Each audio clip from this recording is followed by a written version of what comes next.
Dr. Bejar, what are the challenges to mutation-driven treatment? So the greatest challenge I can think of to mutation-driven treatments is that we don't have very many of them to offer patients with MDS.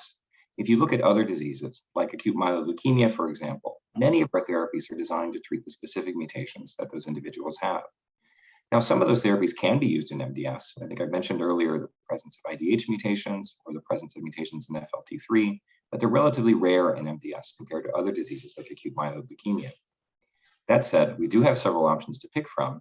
For example, in patients with lower risk MDS who have tried what we call an erythropoiesis stimulating agent like Procrit or Aranesp, these patients can benefit from a treatment called luspatercept, particularly if they have a mutation of the gene SF3B1. But again, not every patient will have a mutation that we can then select a therapy based on and apply them with greater likelihood of success. So the greatest challenge to me is that we need more therapies like this for patients with MDS.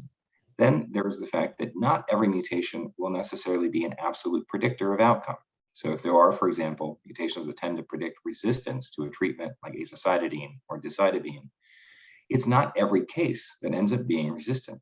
So ultimately, we give the patients the benefit of the doubt, and we typically treat them, understanding that the risk of failure may be a little bit greater if there is a resistance mutation present, but some patients do benefit.